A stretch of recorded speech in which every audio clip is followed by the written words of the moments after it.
I thought it was a very strong bond, and it's almost as if they were related in some way. And their presence together was extremely powerful. I mean, I could feel it. Because they had a unique way of speaking to each other that was either a Liverpool accent that I didn't understand, or they had their own way of talking and communicating with each other. And it wouldn't matter who else was in the room. Not everyone would understand what the four of them was saying.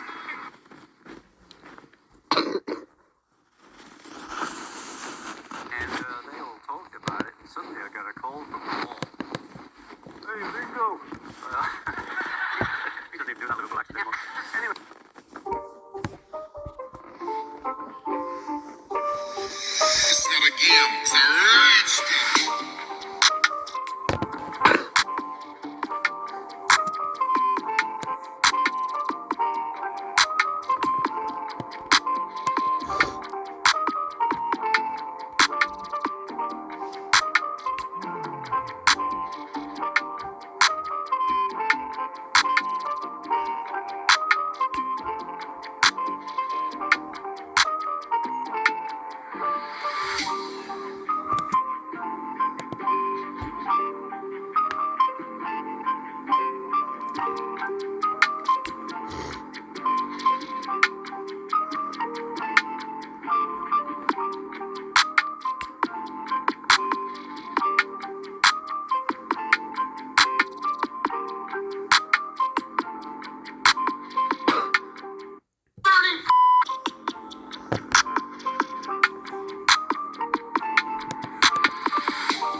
And we go back to the whole thing with the Shadow of the Basement.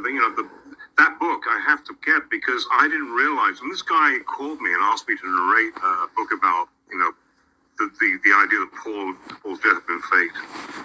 I didn't believe that when I was growing up. Well, no, his death wasn't faked. He died in 1966 and was replaced by right. Sorry, maybe right. So, but that whole concept seemed to me ridiculous. Yeah. But now it doesn't seem ridiculous. And I was kind of, I did it because the guy, I didn't understand. I thought, actually, when the guy asked me to narrate this book, you can buy it online. It's called the Billy Shears, Memoir of Billy Shears. I thought it was kind of like it was a parody. Then I realized he actually believed it. But now I understand, I'm beginning to come around to your point of view. And frankly, when I think about Paul, because I've been around him so much, it sort of seems plausible because I met him when I was very, very young, and he's certainly not the person I think about that he was when I met. So I believe it.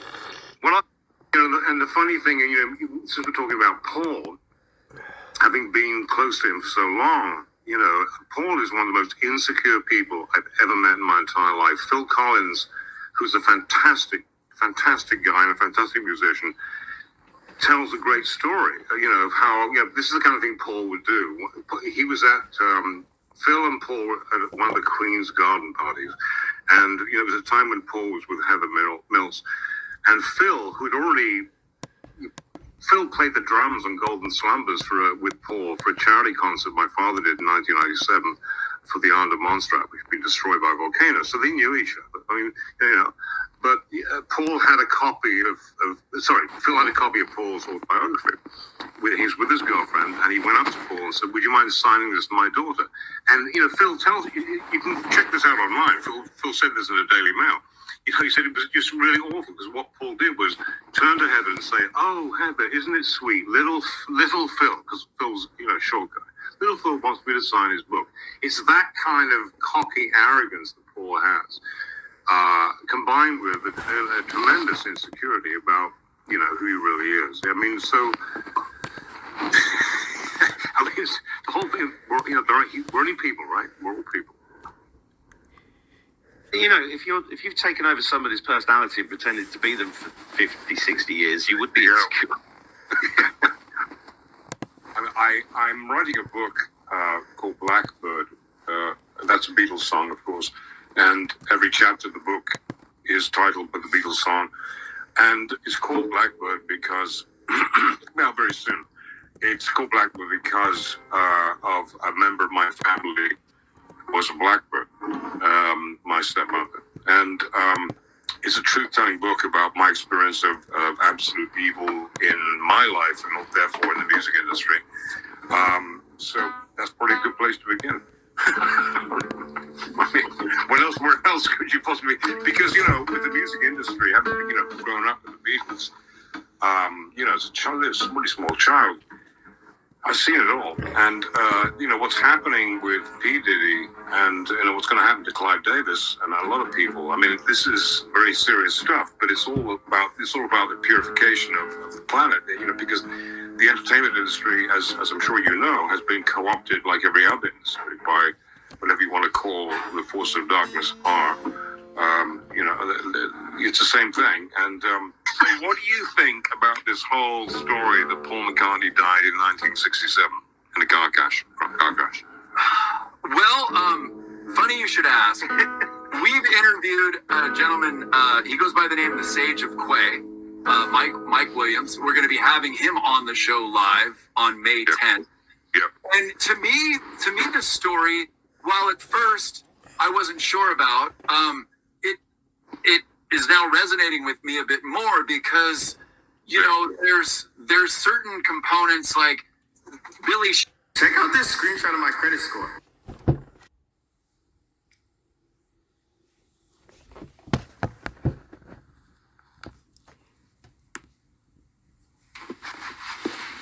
One, two, three, four.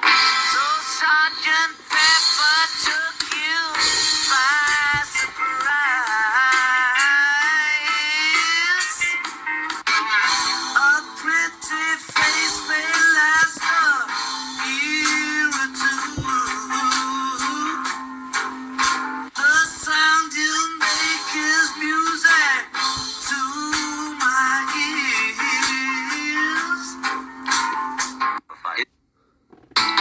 So Dix was right when they said you was dead.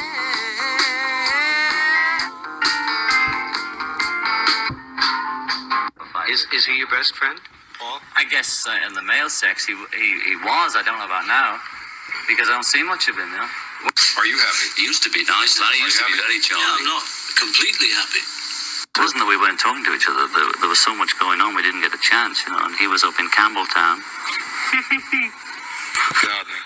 Gardening. Yeah. And he was up there for a long time at one period. Nobody could get in. Some people are good at acting. I have trouble enough just trying to pretend to be me. That is the biggest joke. The biggest joke, to be yourselves. Because that was the purpose of going there, to try and find who yourself it really is. Yes, well, we found that. And if you were really yourself, you wouldn't be any of who we are now. All act naturally then. It sort of wears off and it comes back again. Like just recently I feel quite excited to be alive, regardless of whether I'm making a record or promoting my record. Buy my album now, right? See Beatle Bill making a pig of himself. So maybe we could just do a few sessions with him and with Paul, and a few with, Hello, Neil. How are you? Hello, George. Nice to see you. Hello, it's a vegetarian leather jacket. Yeah? Yes. Oh, is that a film? Yeah, I've got you. I've seen that. That's the one I can see. Go on, turn it off. Yeah, I can see. No, I don't want to turn it off. Yeah. I've seen that sharp. You've seen. Because you're so glib saying, oh, well, ask the other three. Now we can only ask two, which is dragging its way, but I'm sure he's okay. And they all talked about it. Suddenly I got a call from Paul. Hey, Ringo. He doesn't even do that Liverpool accent anymore. Anyway. Beatles is not a normal story. It's a supernatural story. And the pressure was supernatural. And it required supernatural luck and forbearance to recover from it. And he has recovered from it. He's the one that we're going to have to ask about the Beatles. There's no one else to ask now because McCartney won't tell you. Ringo can't tell you. John isn't here. When you say Paul won't tell you, what do you mean? He rewrites history all the time. You know? I mean, there are people that think that Paul McCartney was in Wings. Pictures of him look very, very different. It's a long, thin face, and he's got a moustache. And initially, the fans don't think that he's Paul at all. He doesn't initially look like Paul. And there were an Italian couple who seem to be experts on facial physiognomy who did an analysis, and they claimed they could show that the new photographs showed a different skull and facial structure and different teeth structure and different ears between the new guy and the old. And they published that forensic analysis in something called the Wired, Italian Wired magazine. How you doing? Hi. How you doing, baby? Good to see you. Hi. Good to see you. Not even last time. There you go, Ringo. Good to see you. Thanks. How you doing, baby? Good to see you. Hi. Good to see you. Yes. At that moment, not to go, you know, who wrote A Hard Day's Night, you know. So I said, I talked about his album 1980 and the song Tug of War, and I said, you know that lyric in the chorus, one day we'll stand up on top of the mountain with our flag unfurled, but it won't be soon enough. And he just lit up. He just lit up. Well, that was a song, you know, I thought it was a picture of a big flag, you know, up on the top of a mountain, you know. And then that was it. That was it. We were fast friends after that. So I think with Billy, people like it if you take one of his obscure songs or obscure album and be very specific about a lyric that he wrote. People love that. You know, it'd be the same thing with Slayton. If you brought up some obscure bit from 20 years ago. Yeah, you like that, huh? That was good. It's all right. He just lit up. Oh, that was a song, you know, I thought it was a picture of a big flag, you know, up on the top of a mountain, you know. And then that was it. That was it. We were fast friends after that. So I think with Billy, and then that was it. That was it. We were fast friends after that. So I think with Billy, Billy.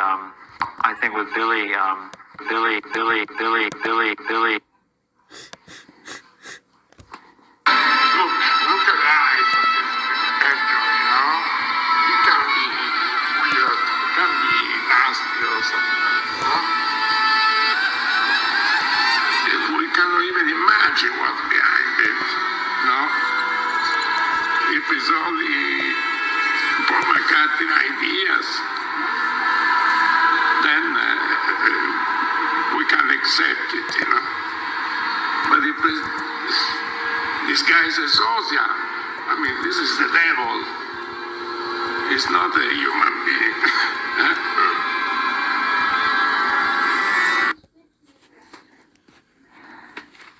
What was it like playing with Billy Shepherd instead of fucking Paul McCartney? Billy Shepherd. I don't know. Billy Shears. Ah! Billy Shears Campbell. Thank you.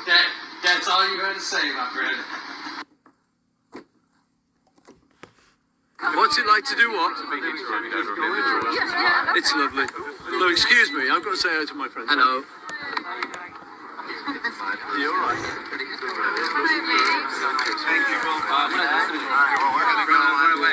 We're gonna go on there. Thank you.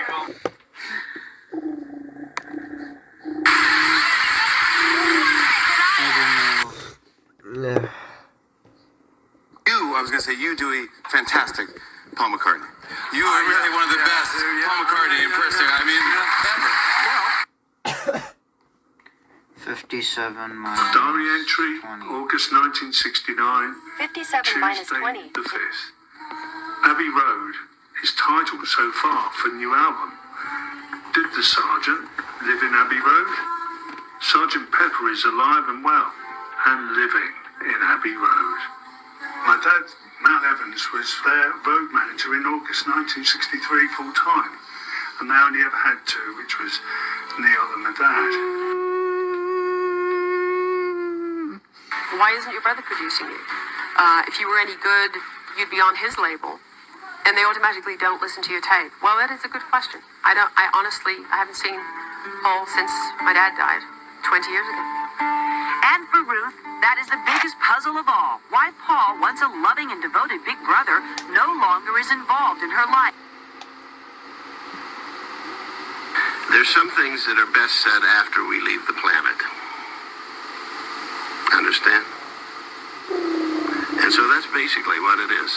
There is one piece of information that somebody gave me in London about this whole story. That I'm not sure if it's key, but it certainly is important. And I'll let people just guess at what it is. Until I put it down on paper, and I may never see it. And the Beatles may not even be around, but someday it'll come out.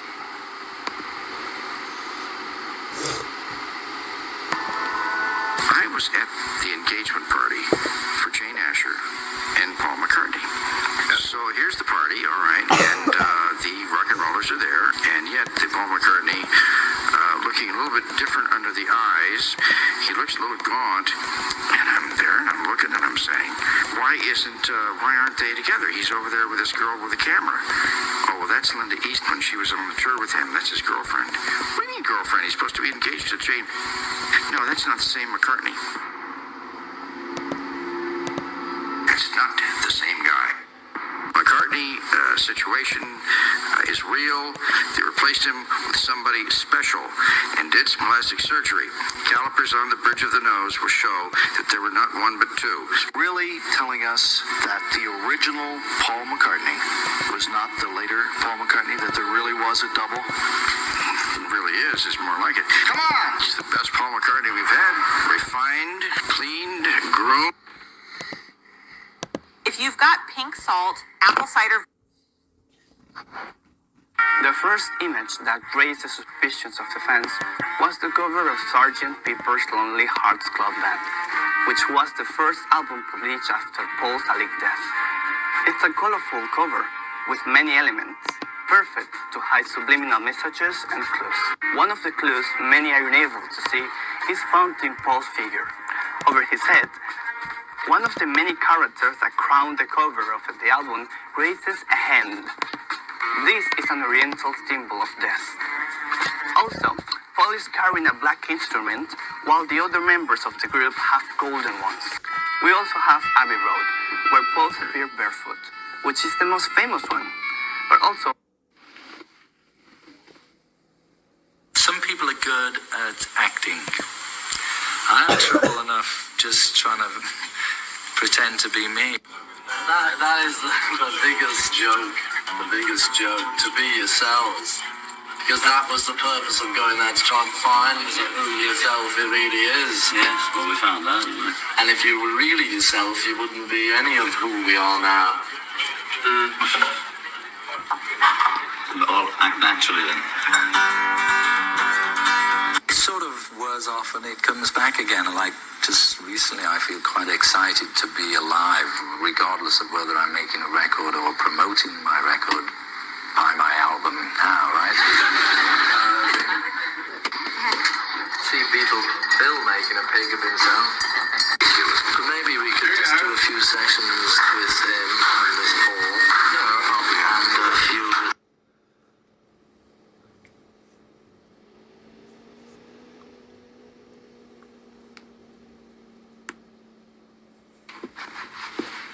One, two, three, four. So Sergeant Pepper took you by surprise. A pretty face may last a year or two. The sound you make is music to